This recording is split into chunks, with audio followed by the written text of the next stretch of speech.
A very good evening to you and welcome to Rwanda Television News with me, Sam Kalisa. Commencing with the Cabinet meeting on Tuesday, February 2nd, 2021, His Excellency President Paul Kagame, the President of the Republic of Rwanda, chaired a virtual Cabinet meeting.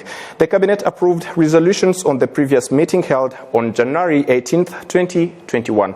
To further contain the spread of the pandemic, the Cabinet extended existing measures countrywide, including the current lockdown in the city of Kigali from 3rd to 7th February 2021.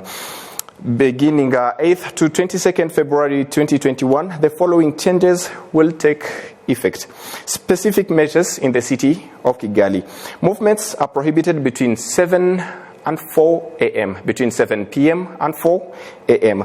Public offices will be closed. All employees shall work from home except for those providing essential services. Private businesses will resume with essential staff. Private businesses will resume with essential staff at not more than 30% capacity, while other employees continue working from home on a rotational basis. Markets and malls will open for essential vendors and must not exceed 50% of registered traders. Businesses resuming operation must close at 5 p.m. All schools, public and private, including universities, will remain closed. Movements between Kigali and other provinces and districts of the country is not permitted, except for essential services or tourism. Tourists must possess a negative COVID-19 test result. Additionally, vehicles transporting goods will continue to function with not more than 2 people on board. Public and private transport will resume within Kigali. Public transport buses should not exceed 50% of their capacity. Bus operators will ensure passengers maintain social distancing and only passengers with face masks will be allowed on board. Motors and bicycles are permitted to carry passengers but must observe strict hygiene. Physical meetings, events and gatherings are prohibited. Gyms and recreational centers will remain closed. All swimming pools are closed except for those at hotels hosting tested guests. Only individual sports are permitted between 5 a.m. and 9 a.m. Restaurants and cafes will only provide takeaway services. All bars remain closed. Places of worship remain closed. Kigali International Airport will remain open. Arriving passengers must present a negative PCR taken within 72 hours prior to their first departure. Departing passengers must present a negative PCR test before the departure. All arriving passengers must self-quarantine for 7 days and take PCR test at the end of this period. Tourism activities will continue in strict adherence with COVID-19 health guidelines. This includes hotels, tour operators, and transport services facilitating guests. Tourists and service providers shall inform RDB on their activities. Attendance at a wake, commonly known as Ichirio, should not exceed 10 people at any time. Funeral gatherings should not exceed 15 persons. Gaming activities remain prohibited. Measures in the remaining parts of the country. Movements are prohibited between 7 p.m. and 4 a.m. Movements between districts are prohibited. Schools will continue while respecting COVID-19 control measures. Places of worship will remain closed. All social gatherings and events, including religious weddings, ceremonies, receptions, meetings, and conferences, are prohibited. Public transport, including motors and bicycles, will continue. All bars will remain closed. Public gyms and swimming pools shall be restricted from the public, with the exception of tested guests staying at hotels. The attendance at a wake Ichirio should not exceed 10 people at any one time. Funeral gatherings should not exceed 15 persons. Gaming activities remain closed. Considering severity of the COVID-19 pandemic, the Cabinet approved a ministerial order on the postponement of election on local government and other specific elections that were scheduled for February and March 2021. The Cabinet approved the concession and land lease agreement of the new Bugesera International Airport project. The cabinet meeting approved the following draft laws.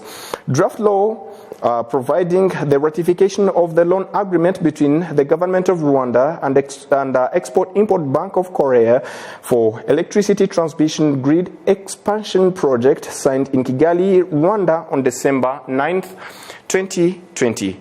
Draft law approving the ratification of a loan agreement between the government of Rwanda and Africa Development Bank for the Muvumba Multipurpose Water Resources Development Program signed in Kigali, Rwanda on January 29, 2021. Draft law amending the law relating to civil, commercial, labor, and administrative procedures. The cabinet approved a presidential order determining the professional ethics of the public servants. The cabinet appointed Professor Alexandra Liambabaje as the Vice Chancellor of the University of Rwanda, UR. The cabinet approved the agreement for the appointment of Mr. Luke Joseph Williams as High Commissioner of Australia to the Republic of Rwanda with residence in Nairobi, Kenya. The cabinet guaranteed Rwandan nationality to the following: Mr. Dale Dawson, Mr. Yan Gwete, Mr. David Tovey. On the AOBs, the Minister of Sports informed the cabinet on participation of Rwandan teams in the upcoming international competitions, which includes Toto CAF Confederations Cup in Tunisia and Rwanda and FIBA Afrobasket qualifiers window 2 in Tunisia. The games are scheduled for February 2021. Signed by Dr. Edward Ngirente, Rwanda's Prime Minister, on February 2nd, 2021. To further the containment of the spread of COVID-19 pandemic, the cabinet meeting extended the existing measures countrywide, including the current lockdown in the city of Kigali from the 3rd to 7th of February 2020. This evening, we're gladly joined by the Minister of Health, Dr. Daniel Ngamije. Thank you for joining us tonight. Thank you. Honorable Minister, why an additional 7-day lockdown in the city of Kigali? I think we need one additional week for lockdown in the city of Kigali so that we can consolidate achievement that we are now seeing in terms of reduction of the incidence of this disease.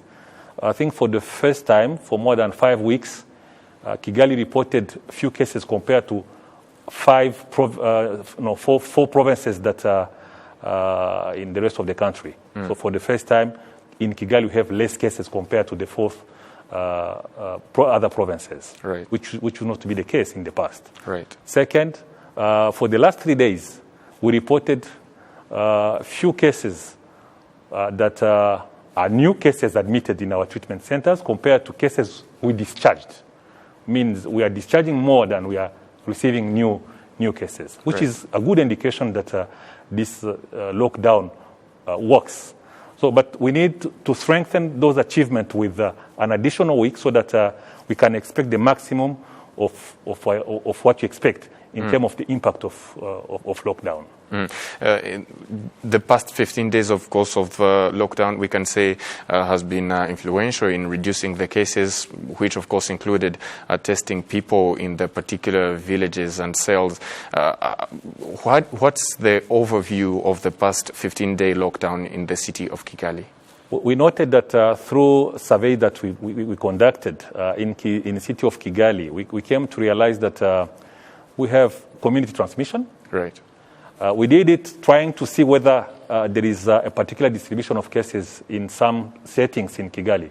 But we came to realize that we have community transmission. We have cases almost in different cells. We have few cases in rural areas of Gasabo. But for the rest of district, you have here and there cases that are spread there among young people, but mainly also among adult active population, among elders, people with comorbidities. So the survey for us was an opportunity to map where these cases are, but also have a special attention for those who are more vulnerable, especially that these vulnerable people are our first target for vaccination. Right. And of course, you just tackled on the vaccination. Last time you said that the vaccination program could commence in February. Honorable Minister, how far? We are expecting to receive a first batch of Pfizer doses in mid-Feb. Almost 100,000 doses as first batch. And with the end of Feb, we are expecting around 900,000 additional vaccine from AstraZeneca. So it will be like with 1 million of doses that will help us to start immunization of people who are at high risk. These are health personnel, elders, people with comorbidities, people in enforcement of COVID measures, especially police and other people around that business. So we believe that at least we can secure those high-risk people. And then the objective is to go up to 6% of the coverage. This is African Union objective, and the country is working for it so that additional vaccine will be available from in Q2 up to the end of the year. The intention is to vaccinate the maximum of those who are eligible for vaccination. All right. Thank you very much, Honorable Minister. Welcome. Thank you.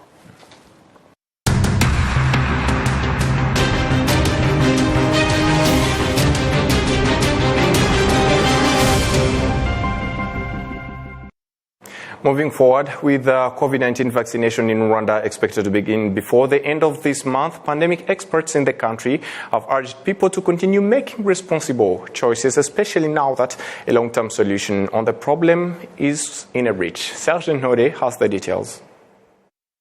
It has now been 2 weeks since Kigali City went into total lockdown, and across the country, 90,339 COVID-19 tests were taken, with 4,200 positive results, or 4.6%. That increased active cases from 3,701 to 4,989, with 2,860 recoveries and 52 fatalities during the same period. Of the 4,200 new infections that were found countrywide, 2,207 or 52.5% were in Kigali City, and a shocking 90% of fatalities in Kigali. Health officials insist that the reason for such figures is not because most tests are taken in the capital.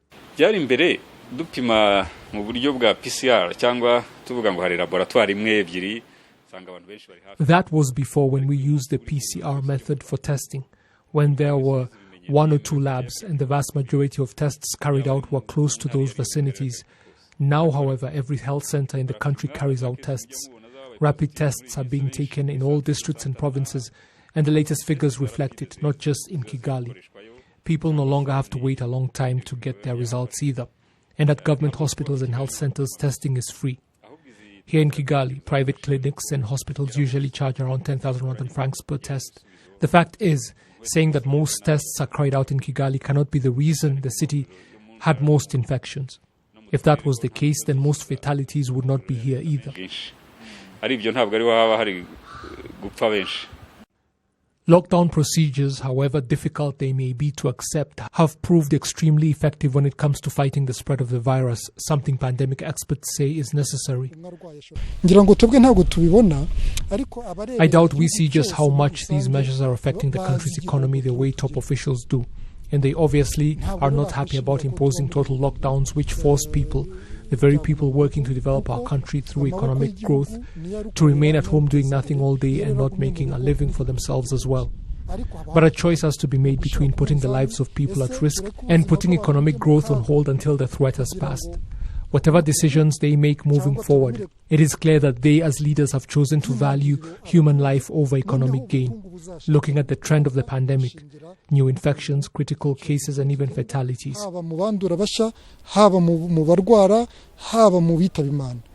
Indeed, health officials are urging people to be patient because the first vaccinations in the country will soon begin if nothing goes wrong.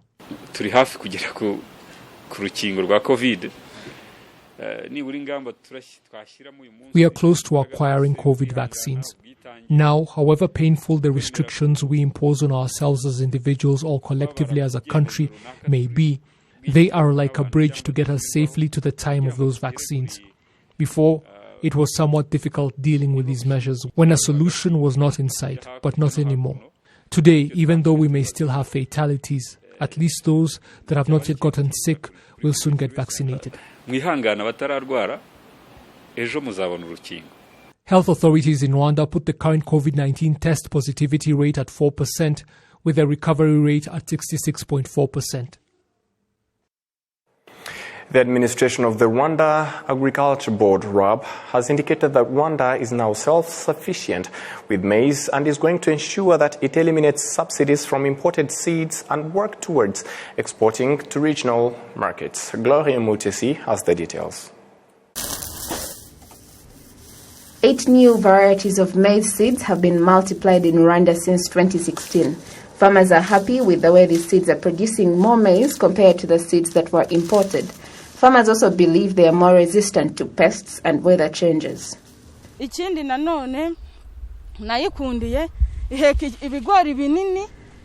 prefer this because it yields more maize and up to 2 maize cobs, which makes it better. There used to be poor weather conditions that would put the stems down, but this can withstand the bad weather.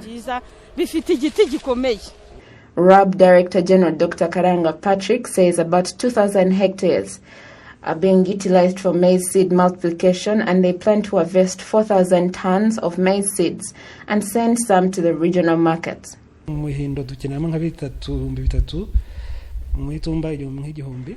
the spring, we need about 3,000 seeds, and in the rainy season, we have about 1,000.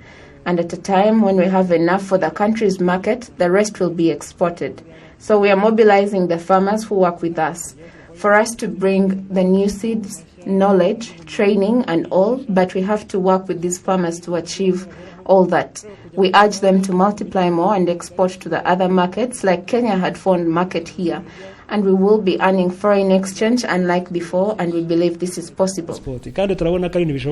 The chair of the Chamber of Agriculture and Livestock and PSF, Rwanda, Francois Nsengiyumva, confirms that maize farming sector has investment opportunities.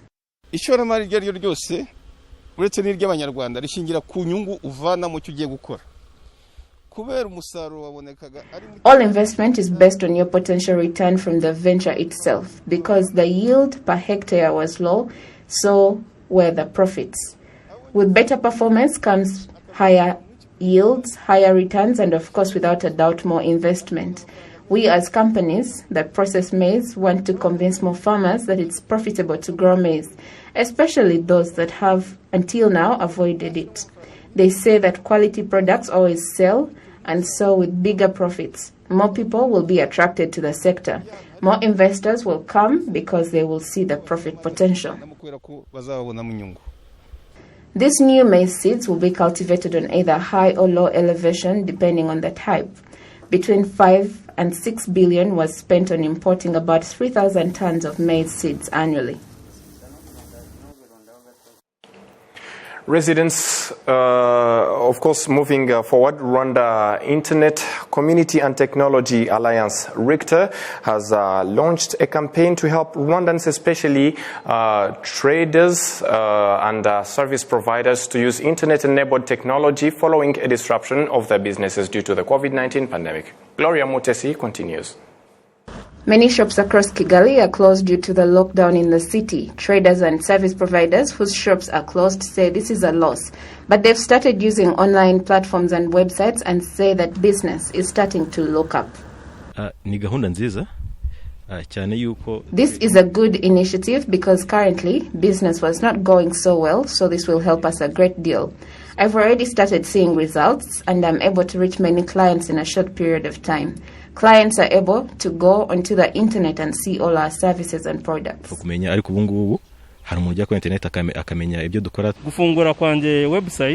website has been helpful to me because I've been able to provide services in just this week. I would encourage them to open up websites and market their products on there because people no longer have time to physically go to shops and buy things. This initiative is important because it makes service providing faster. The campaign has been launched under the name Zamukana Akadomo RW. Under the new program, RICTA provides this service at reduced prices. In partnership, website developers work with the Rwanda Internet Community and Technology Alliance until it is a reliable and commercially viable option. Ariko harino n'iyindi package cyangwa se package. There is another package that includes what we call e-commerce on the internet, where traders can set up their products and payment methods, and clients are able to access what they want without necessarily leaving their homes. If someone can order something online from China and they deliver, why wouldn't it be possible to do the same, say, from Nyarugenje to Kicukiro? Wambwira ngo ikintu kugikura Nyarugenje ukizana Kimironko cyangwa ukijyana Kicukiro bikwiye kubihuriza. Today, a lot is being done through technology, according to the leadership of Richter. The uniqueness of this program is that it's available at a reduced price. Ingabire Grace from the Rwanda Internet Community and Technology Alliance says that technology is a business solution because it aims to bring businesses together and help them do their business online, where they can also access new markets. It has a purpose of serving businesses that have been affected by the COVID-19 pandemic. As you might know, some of the businesses are home, some others are still working on an operation, on a rotation basis. So we think this is the right time to sensitize businesses to start selling and to start doing their businesses online. So we believe this is the right time that people need to understand that there is an opportunity to still keep your business operational while you are home, while you can use online presence. They should not fear. Online presence is for everyone, from an individual perspective to a startup to a big corporate. It's a year-long campaign. More than 100 people, including traders and service providers, have already been given websites. The first 3 months are free of charge for those who need a website. And as for those requiring a Tier First website, they will begin paying 50,000 Rwanda francs next year, 250,000 Rwanda francs for Tier 2, and as much as 500,000 Rwanda francs for Tier 3. A promotion package is currently available for traders that decide to get an RW website.